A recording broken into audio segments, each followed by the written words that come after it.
Okay dear student, तो हम इस चैप्टर को स्टार्ट करते हैं बेसिक मैथमेटिक्स। तो बेसिक मैथमेटिक्स मैथ्स तो बहुत वाइड सब्जेक्ट है, तो इतनी वाइड सब्जेक्ट हमें नहीं पढ़नी है। हमें जो फिजिक्स में रिक्वायर्ड है वो मैं आपको बता देता हूँ। बेसिक जो है उसमें हमें बेसिक ट्रिग्नोमेट्री चाहिए,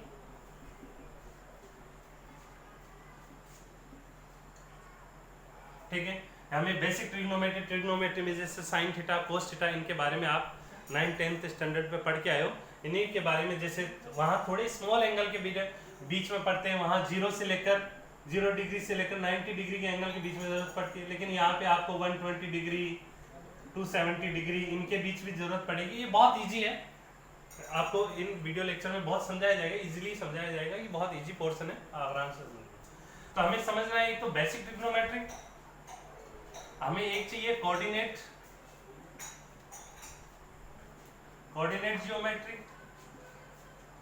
अब कोऑर्डिनेट ज्योमेट्री में जैसे कोई स्ट्रेट लाइन है उसकी क्या इक्वेशन होती है, कोई सर्कल बना उसकी क्या इक्वेशन होती है, कोई इलिप्स बना या हाइपरबोला, ये बहुत इजी है। इस हम 3-4 लेक्चर में इसको खत्म करेंगे, 3-4 लेक्चर में इसको खत्म करेंगे, ठीक है। और आगे है कैलकुलस,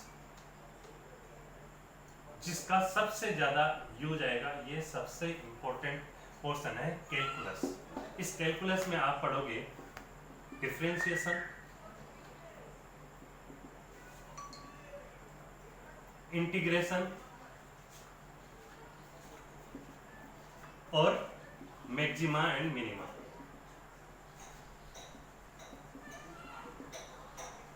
मैक्सिमा मिनिमा, ये सारी चीजें आप पढ़ोगे। ये सारी चीजें कैलकुलस हो गया। हमें थोड़ा ग्राफ के बारे में भी पढ़ना होगा। ये ग्राफ आप कोऑर्डिनेट से भी रिलेट करा सकते हो कि ग्राफ जो होंगे वो हम कोऑर्डिनेट ज्योमेट्री में भी आराम से पढ़ लेंगे, ग्राफ के बारे में पढ़ लेंगे, कैलकुलस, ये सारी चीजें होंगी। तो मैं अब जो स्टार्ट करने जा रहा हूँ वो स्टार्ट करने जा रहा हूँ कैलकुलस, ठीक है। और मैं आपको बता रहा हूँ सबसे इंपॉर्टेंट है डिफरेंशिएशन, इंटीग्रेशन, मैक्सिमा, मिनिमा, ठीक है। जिसमें डिफरेंशिएशन और इंटीग्रेशन बहुत ज्यादा इंपॉर्टेंट है। इनका यूज आपके पहले चैप्टर से लेकर लास्ट चैप्टर तक हर चैप्टर में इनका यूज आएगा। तो प्लीज इनको थोड़ा सा ध्यान से देखिए। मैं कंटिन्यू करता हूँ डिफरेंशिएशन।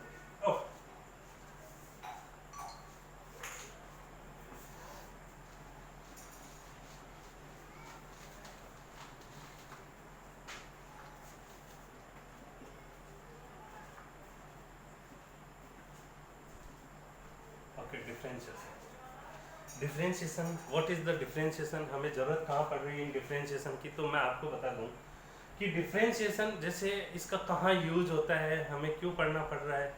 कि देखो जैसे नॉर्मली हम देखते हैं डेली लाइफ में, हमें कभी कभी सुनने में आता है कि कहीं इंजीनियर की गलती की वजह से या फॉल्ट की वजह से वहाँ का ब्रिज गिर गया है, उसका स्लोप सही नहीं था। तो ये सारी जो ब्रिज है वो कितना वेट उठा सकता है, उसका क्या स्लोप होना चाहिए, वो सारी चीज़ें हमें किससे पता चलेगी, डिफरेंशिएशन से पता चलेगी। उसका प्रॉपर स्लोप क्या होना चाहिए कि वो ब्रिज पे अगर उस पर 4 ट्रक 5 ट्रक जो भी है उसका वेट कितना, उसको किस स्लोप पे वो सेंड कर सकता है। ये सारी चीज़ें अपन को कहाँ पर से पता चलेगी, डिफरेंशिएशन से पता चलेगी। कि हमें किसी भी चीज़ का स्लोप पता करना हो कि इसका क्या स्लोप है, ठीक है। इस स्लोप के बारे में कोऑर्डिनेट ज्योमेट्री में हम बहुत डिटेल से पढ़ेंगे, ठीक है। और डिफरेंशिएशन को नॉर्मली बेसिक लिखा जाता है, वो कैसा लिखा जाता है, मैं स्टार्ट करता हूँ, dy/dx। इसको पढ़ेंगे क्या, कैसे रीड करेंगे, differentiation of y with respect to x। यानी कि y का आप डिफरेंशिएट कर रहे हो, किसके रेस्पेक्ट में कर रहे हो, x के रेस्पेक्ट में। और यहाँ x क्या है, वेरिएबल। यहाँ पे x क्या है, वेरिएबल है। यानी differentiation of y with respect to x। Differentiate कर रहे हो आप y का, किसके रेस्पेक्ट में कर रहे हो आप, x के रेस्पेक्ट में कर रहे हो। तो यहाँ पे ध्यान रखना कि ये क्वांटिटी क्या है, x जो है वो वेरिएबल है। जैसे आपने लिखा dA/dp, इसको आप कैसे पढ़ोगे, differentiation of a with respect to p। इसको पढ़ लो आप, differentiation of a with respect to p, इसको पढ़ोगे विथ रेस्पेक्ट टू p। जैसे आपको लिखा ds/dt, डिफरेंशिएशन ऑफ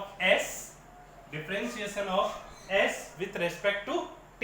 कहीं पे लिखा आपने dp/dq, differentiation of p with respect to q। तो आपको पता चला कि आपको किस तरीके से पढ़ना है इसका, ठीक है, डिफरेंशिएशन ऑफ p।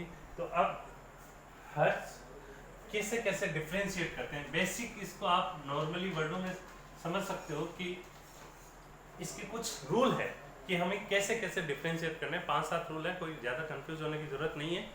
तो आप मैं नेक्स्ट लेक्चर में आपको बताता हूँ कि इसके क्या क्या रूल है।